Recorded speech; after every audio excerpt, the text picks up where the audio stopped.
Esau is going into Esau, excuse me, Esau is going to be a slave in our kingdom.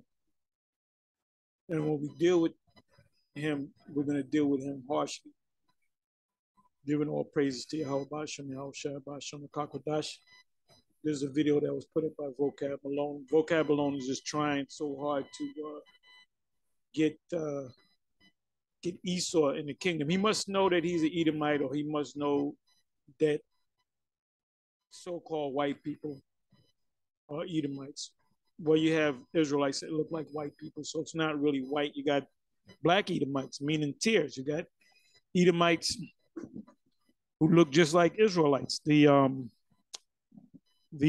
Herodian dynasty, they were Edomites because of their father. Even though Antipater married an Israelite woman, the children did not look like classic Edomites, which are so-called white people, a so-called white phenotype. They are nonetheless Edomites. I don't care how many mixing you did do. If you're lying, if your father's line goes back to Esau, you're an Edomite. Has nothing to do with your mother. Then in the kingdom of heaven you will be a slave along with the other nations. But you Edomites will get it worse. But anyway, let you listen to this, and then I'll say a few things. I was going to put some precepts together, but I'm just going to go with the spirit, see what spirit the Most High gives me, what precepts the Most High give me. So let's go ahead and listen to it.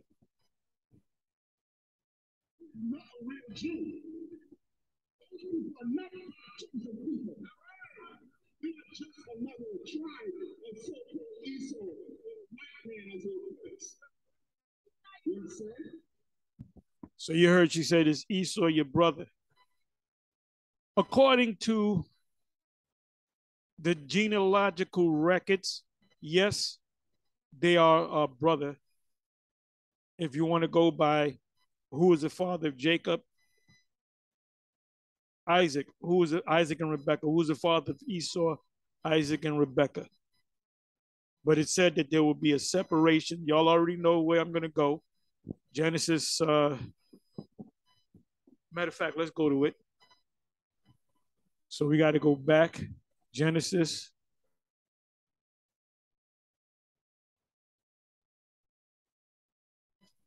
Genesis. What is that? Is that 20? I believe that's 19. Let me try 19. If not, it's 25. I'm almost positive it's 19.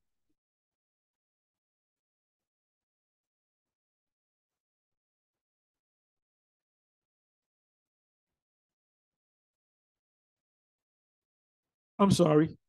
I'm sorry. It's 25. 19. 25.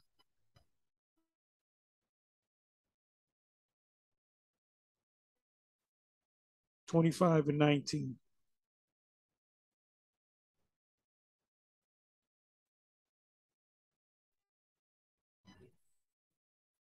This is the account of the family of Isaac, the son of Abraham. When Isaac was 40 years old, he married. Now, what did it mean he married Rebecca? He took her into the tent, and matter of fact, let's deal with that. Let's deal with that. Let me go to the keyword tent. All right, where am I?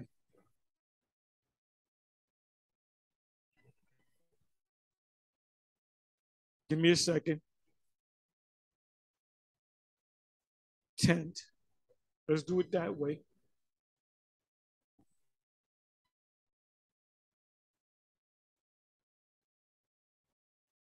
Bear me for a minute.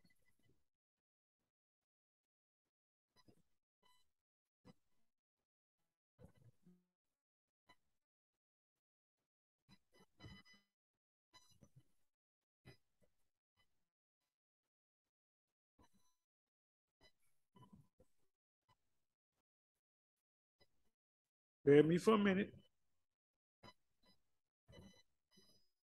Okay, I found it. Genesis 24, verse 67. And Isaac brought her into, I got to go up a verse.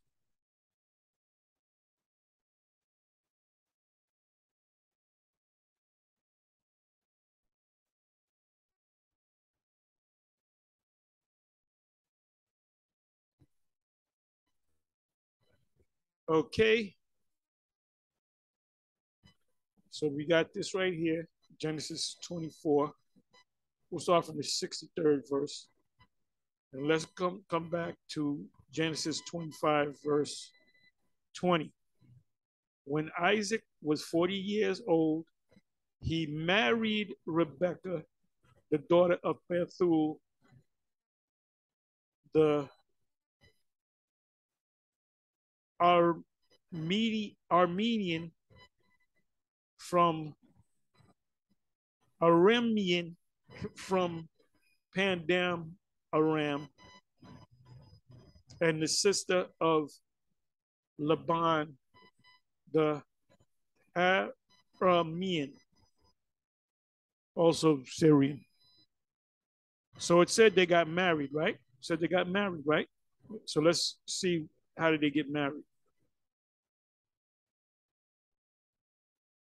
Genesis 24, verse 63, and Isaac went out to meditate in the field at the eventide, and he lifted up his eyes and saw, and behold, the camels were coming.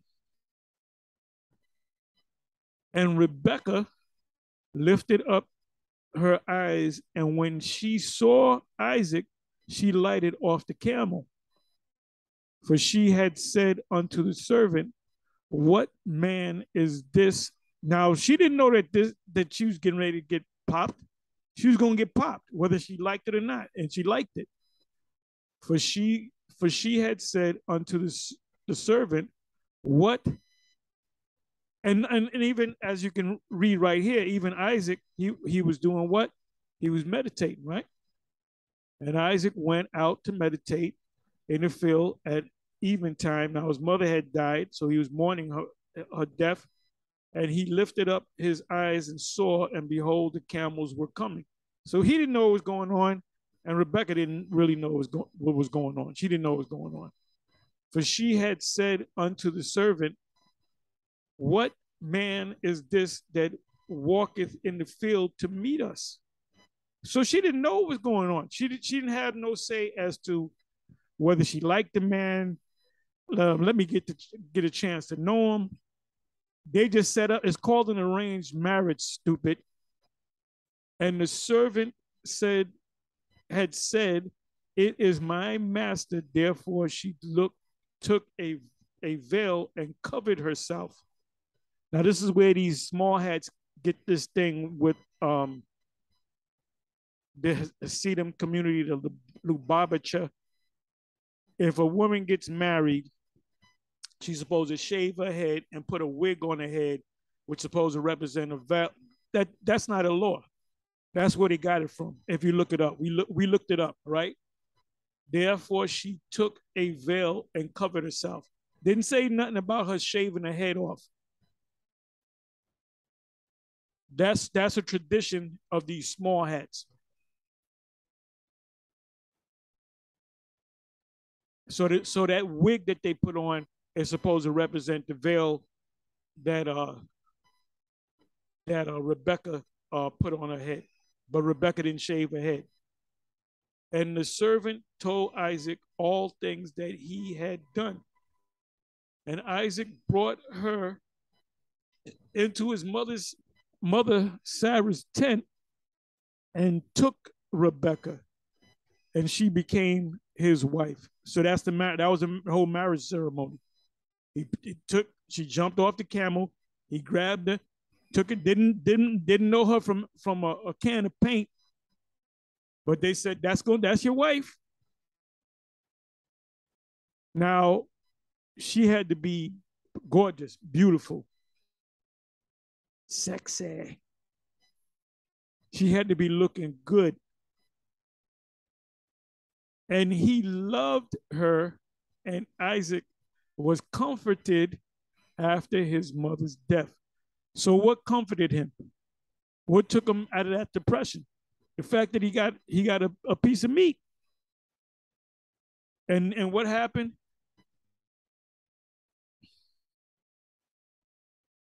It says, I'm sorry. And Isaac brought her into his mother's house, into his mother Sarah's tent, and and took Rebecca, and she became his wife. When? After the ceremony. Now, you did have ceremonies. When Joseph got with Mary,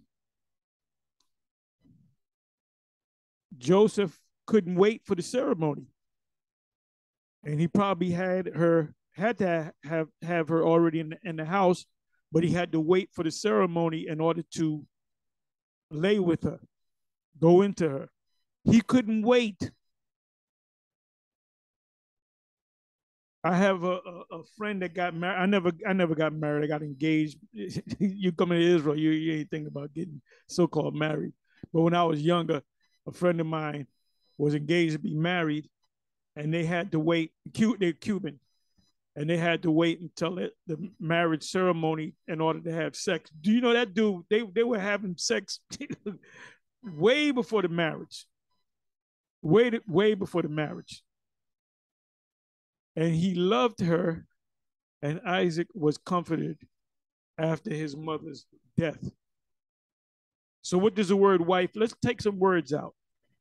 Let's take some words out.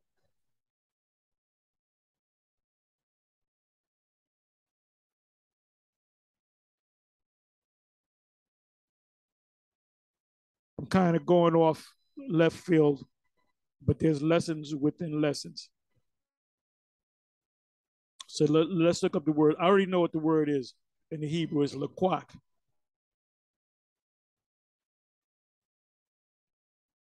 Laquak. To take, get, fetch, lay hold of, seize. So if she had a problem with him pulling her in the tent, that tough, too bad. He saw that the woman was beautiful. He laid it down, and she, by the way, she was a virgin. It was the first time she had experience with a man, and he disrobed her, unrobed her, and he unrolled himself, and he, you know, he got it in, and then she became his wife. So all this marching down the aisle, wearing white, having rice thrown on you, signing paperwork, getting married with the state. Oh, and by the way, for you guys and Israelites that's into that whole state thing, y'all got to get a state. I don't know the whole big thing. Maybe y'all got your own paperwork. You know, if you get married in New York State and you take your woman to a honeymoon in New Jersey and you have sex and they not know about it, they can arrest you for that. Give me a sec.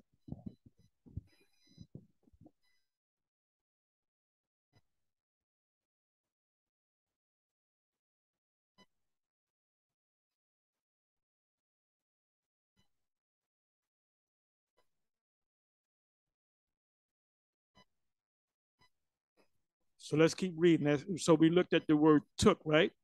It says to seize, receive, acquire, buy, bring, because you purchase wives too. Bring, marry, take a wife, snatch. There's a movie called Snatch. Take away. She couldn't object to it because the arrangements were already made. To take in the hand, to take and carry along, to take from, take out of, take away, take, seize.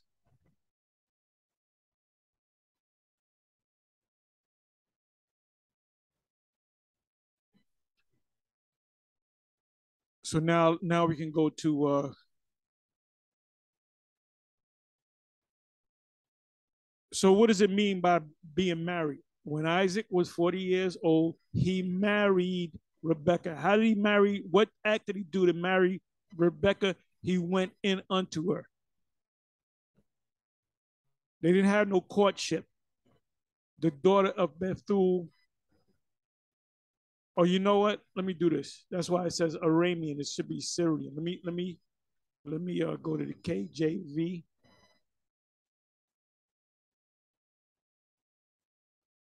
Let me come back to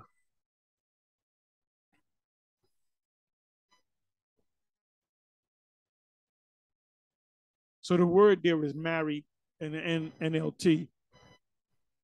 Right here is took, and Isaac was 40 years old when he took.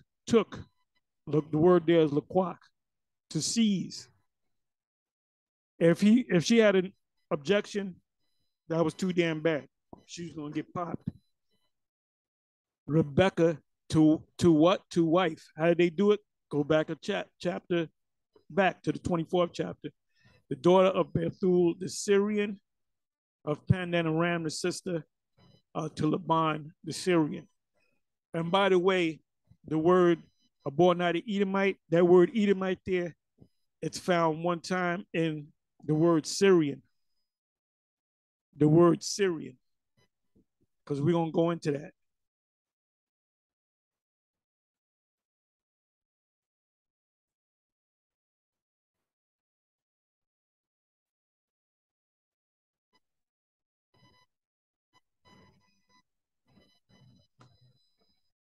Ha Ada Adamya.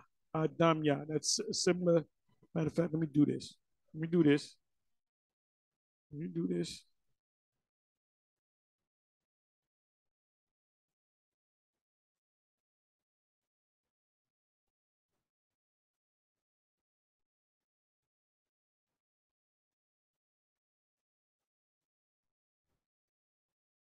Syria, Aram.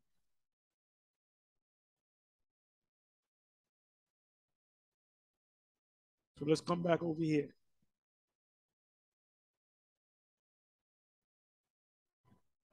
I want to go right to the point.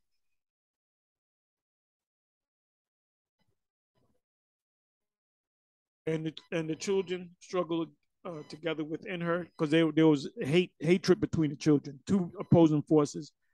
And she said, "If it be so, why am I thus?" And she went to inquire of Yahweh, of the Lord. And the Lord said unto her, "Two nations are in thy womb, and two manner of people shall be separated from thy bowels. And the one people shall be stronger than the other people, and the elders shall serve the younger. The elder shall serve the younger." Now, when did that come to pass? Let me do this. Bear me for a minute. This is almost like a back to the basics. Bear me for a minute. Genesis 27, verse 40, and by thy sword shalt thou live, and shalt, this is Esau, and shalt serve thy brother, and shall serve thy brother. The fulfillment of what we just read in Genesis 25.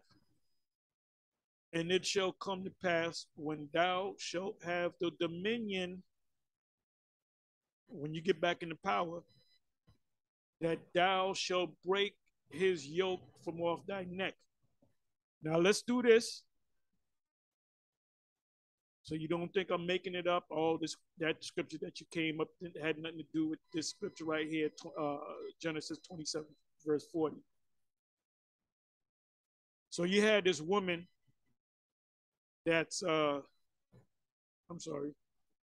Yeah, this woman, this Jake woman, lost soul, that's trying to, make him, ain't that your brother? Don't you got the same father? Of course. But the Most High separated nations. There were two separate spirits. Adam was the first man. Does that mean all nations are the same nation? Because they all came out of Adam? Or we are one of three nations? No, there's many nations. The Most High established the nations through the spirits. This is what you Christians don't understand. So let me do this. I want to see what they say. Where they're going to lead me.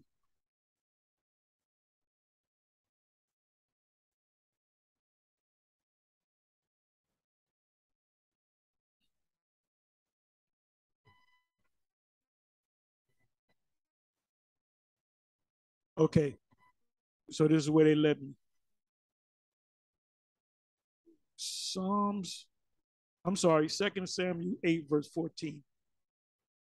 And he put garrisons. You know what I got to do? Let me do this.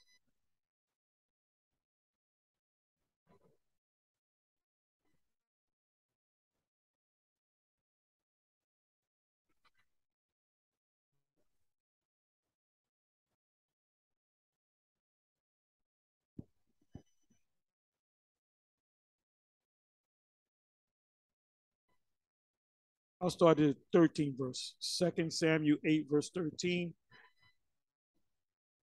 And David got him a name when he returned from smiting of the Syrians in the valley of Salt, being 18,000 men, and he put garrisons in Edom.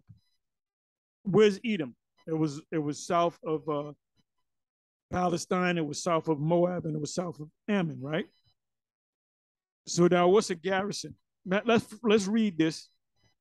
And he put garrisons in Edom through, and that's what you do for love. Oh, and by the way, this is after the law. This is after the law of Deuteronomy 23:7. Born out of Edomite, and the word abhor does not mean hate. Abhor means if a person is suffering from leprosy, you abhor him, meaning you stay away from him because he's contaminated. I told the brothers last weekend, don't come close to myself or any of the apostles or even a bishop, because we got this. It was wound up being a 7-day bug. But our brother, you can feel it coming on about about the fourth, fifth day. We really started feeling it, man. I mean, we thought, these brothers said they thought they were going to die. So we told the brothers, look, don't even come up to us. Don't touch us in any way. Keep your distance. So we told them, look, abhor us doesn't mean hate us. When you're with your woman, you live with your woman, and when a period comes, you abhor her, meaning you stay away from her because she's contaminated. And he put garrisons in Edom throughout all. Now, so is this an act of love?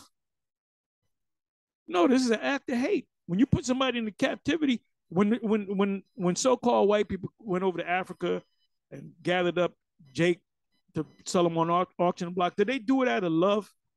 Did they do it because they wanted us to, they so badly want us to be Christians? No, they did it out of hate.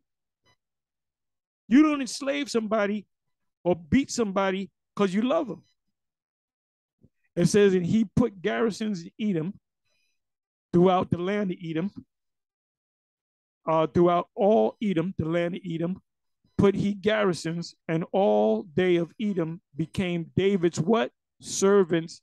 And the Lord preserved David whithersoever he went. Well, wait a minute, man. Wait a minute. He showed a complete hatred for the Edomites. He enslaved all of them. And the Most High preserved them. The Most High blessed them for it. Now, maybe something's wrong with the Most High. That word abhor does not mean hate. But you know what? Christians are lazy. They don't read. They don't study. Let me read again. I'm going to pull out some words. By the way, what did it say of David? David, a man after the Most High's heart, meaning he was like the Most High. In other words, this man is all right. Most High said it about the prophets too, and about Job. The Most High told the spiritual demon Satan, he said you can't turn Job. So why? Because Job was a man after the Most High's heart, and he was an Israelite. of the tribe of Issachar. That's in the book of Genesis. And he put garrisons in Edom throughout all Edom, meaning the land, put he garrisons, and all they of Edom, all the Edomites became David's what? Servants. And Yahweh preserved David or blessed David whithersoever he went. And David reigned over all Israel, and David executed judgment and justice. Well, wait a minute. He enslaved a bunch of people. So is that justice? Yes, it is, because it's another nation. Unto all the people. So now let's pull out some words.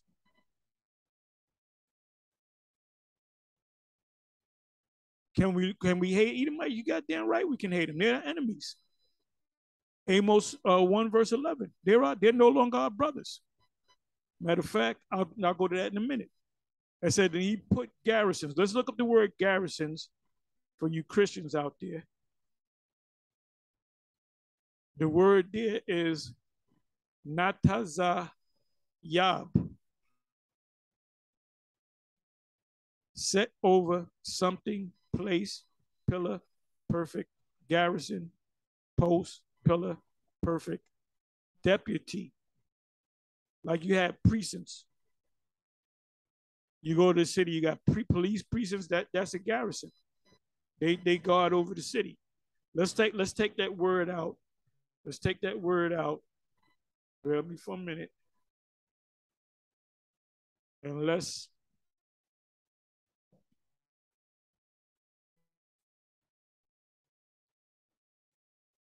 okay. Let's take the word garrison. Garrison.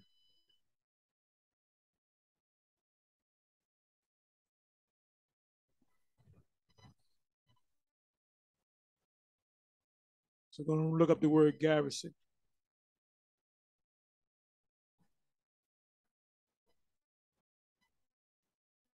A garrison is any body of troops, people that are armed with weapons, killing instruments, stationed in a particular location, originally to guard it.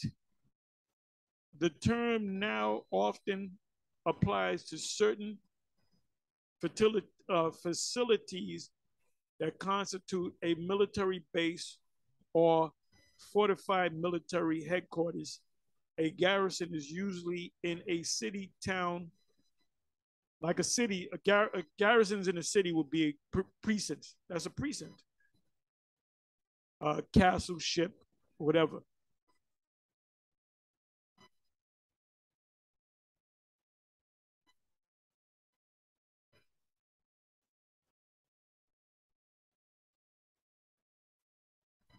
Bear me for a minute.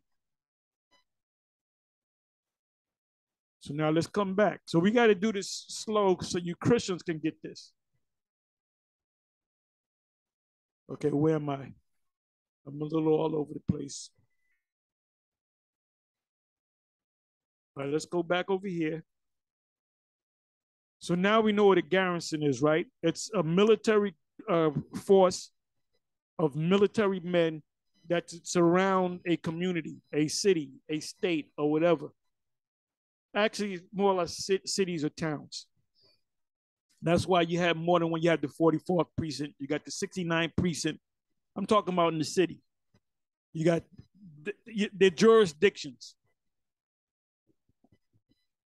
Let's go back to that. The people of Edom were first subjugated, put in slavery by Israel in the reign of David.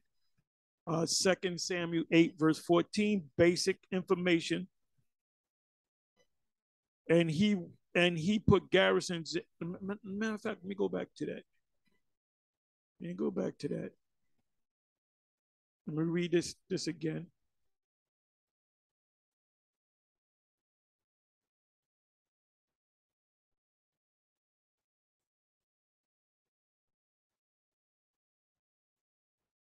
Bear with me for a minute.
Forgive me. Anyway, we're back over here in 2 Samuel 8.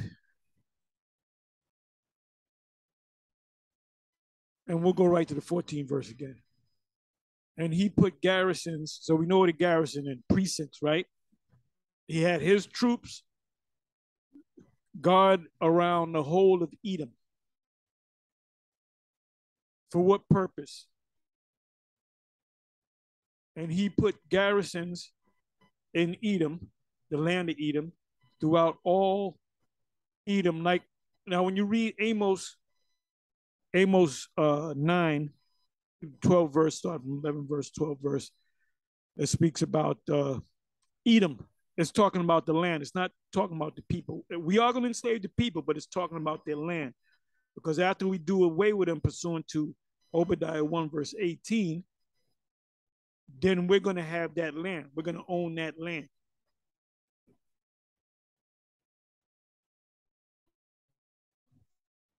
Well, we're going to own it because Esau is going to be spread out any goddamn way because he's going to be a slave. Says, and he put garrisons in Edom throughout all Edom, the land of Edom. Put he garrisons, and all day of Edom became David's what? Servants. And the Lord Yahweh preserved David, blessed David, whithersoever he went. And David reigned over all Israel, and David executed judgment and justice unto all his people. Are his people Edomites? No, they're Israelites. So he was right with his people. Putting somebody in slavery, is that a just act? Is a just act if you put the enemy in slavery. And you also have it right here in 1 Chronicles 18, verse 14 to 17. So David reigned over all Israel, executed judgment and justice among all his people.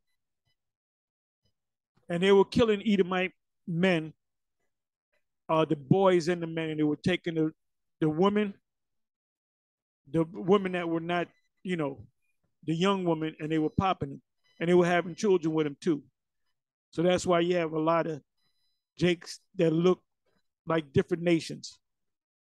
This is not difficult. So let's go back. And he put garrisons in Edom.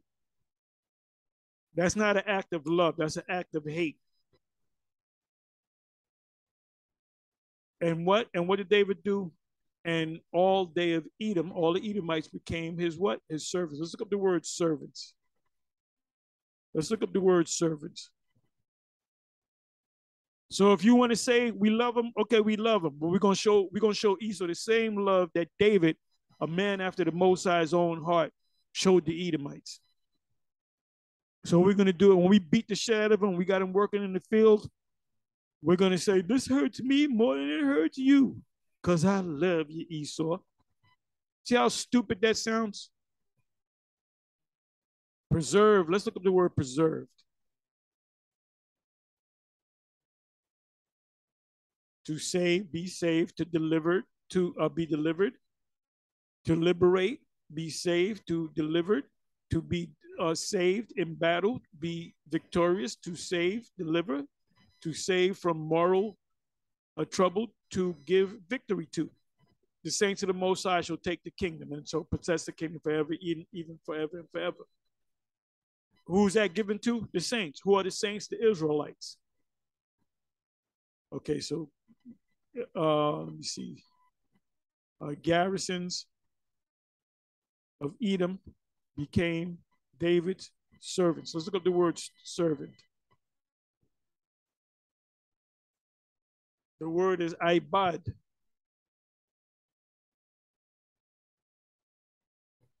Slave. You don't enslave people that you love. Servant, slave, servant, manservant, subjects, servant, worshipers of God, meaning we're servants under the Most High. Servant, servant, servant. But I like these right here. Slave, slave, slave, manservant, subject or subject to.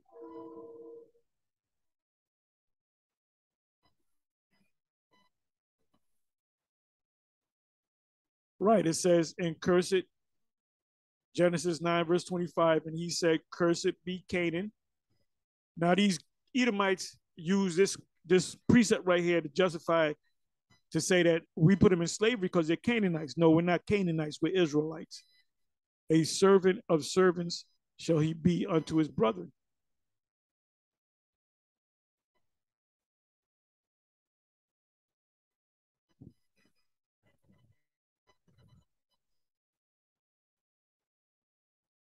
Servant is a nice way of saying slave.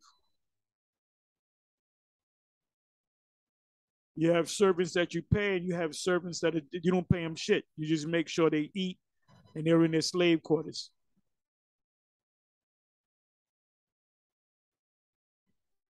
So now, let's go back into this. All right. And if she doesn't wake up from this nonsense, the Most High is going to destroy her. Is Esau your brother? According to the genealogies, yes, he's our brother. But did we put him into captivity? Are we going to exterminate them? Are we going to exterminate our brothers? Let me give you another precept. Amos 1.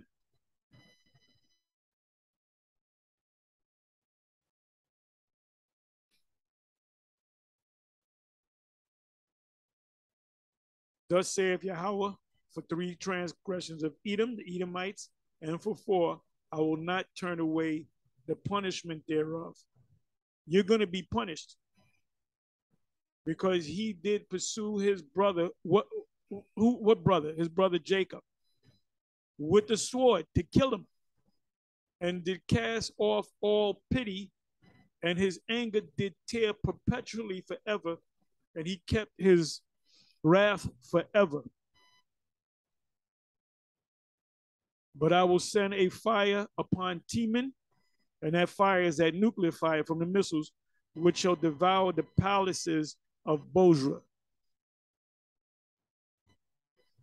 So no, we're not going to show them any love and when we get them in the kingdom. Can we do anything to them now? No, we'll be going off. It's not our time. It's this man's time. But you can see that this man's going down. And once he goes down, we're going to apply the hatred that the Most High wants us to apply. It's not going to be our hatred. It's going to be the Most High's hatred. What is that? Ezekiel 25 and 12. Let's go to that. Ezekiel 25.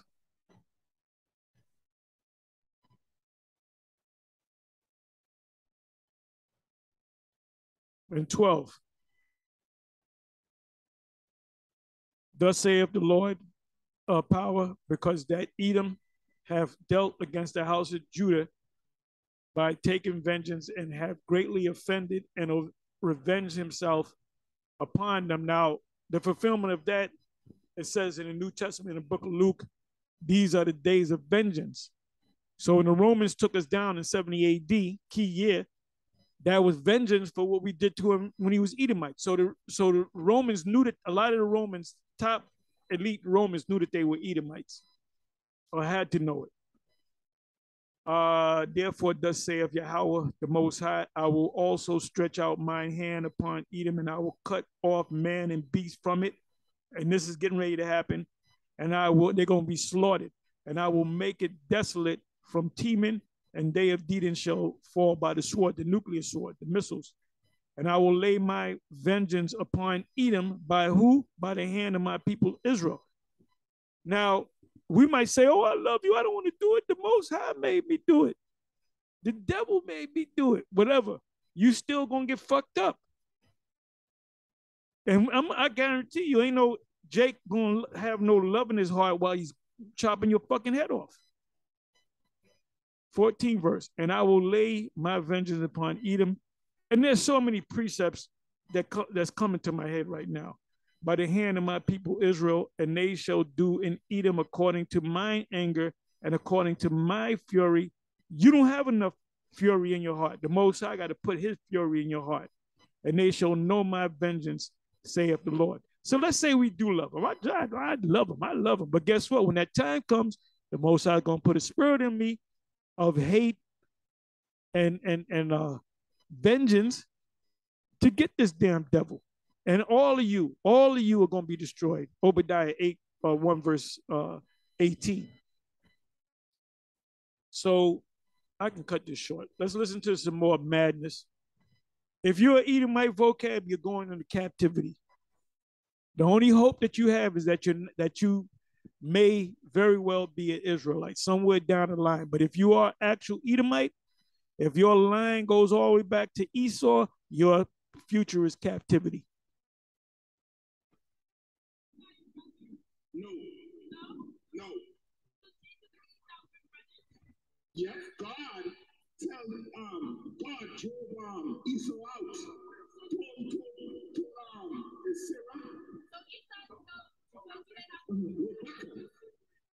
Yeah, they're brothers. They're brothers. They're brothers. Yeah, they're brothers.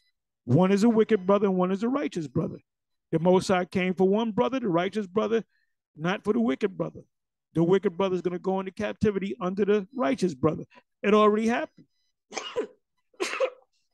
during the time of King David. And that's, oh, beautiful. It said, I will raise up the house of David as in the days of old, because what did David do to Esau back when he was on the scene? He enslaved them. So what is it saying? Us getting raised back up under the house of David means we're going to put Esau in slavery again. Right. That'll be separated from the womb. You have the same father, but out of thy womb shall be two different nations, two different type of people, and the one people shall be stronger than the other people. So nations come from one man. Well, Noah. In the case of Noah, out of Noah, he had 3 sons, and out of those 3 sons are all people that you see on the planet Earth. So they're all different nations. People on the earth don't classify themselves. Well, I'm a Shemite, I'm a Japhite, and I'm a Hamite. They don't understand that. They don't understand that. So she's doing the bidding of Vocab Malone to try to crowbar in Esau. If I can get one Edomite, you ain't gonna get one. Not one Edomite's gonna make it. Yes. Yes. Yes. According to the Bible, yes. And she doesn't even understand the meaning of the word abhor. I'm not going to go into it. If you look up the word abhor, it does not mean hate. No. No, I love what God loves. No, I don't. We don't got Edomites are the enemies. What the hell you gonna love? If somebody if a bunch of guys gang raped this woman right here, all right, beat the shit out of her, made her cook Aunt Jemima pancakes. These are Edomites now. These are Edomites. They gang raped her for about a year, made her cook, clean, sew, beat the shit out of her, called her a nigger bitch, and then somebody says, "Oh, remember, you gotta love the Edomites." This is that's why I say that Christians are the stupidest people on the planet Earth. I love what God loves. What does that mean? Have I ever heard to Edomite? I don't think I ever assaulted any Edomite. I never touched. He's a good speaker. He answered it well. He said, because what action of hate do I show? Because I'm cool with Edomites until the kingdom comes. And when the kingdom comes, I'm no longer cool with Edomites, man, because I have to be cool. Here on the Edomites, I never did it, but I knew did it. God did it, and God wants to do it. And he's going to put, I just read it, Ezekiel 25 and 12 on down, that the Most High is going to put his anger and his fury into us to do it. So you know what? If any Edomites are getting your ass whipped by me, and I'm saying, I love you, Esau, I love you, I don't want to do it, but the Most High is making me do it. Oh, so deal with that. He did it, and he wants to do it. That's why the war You understand? Yeah, this guy vocab is desperate, man. And vocab at the end of the day, you're gonna lose.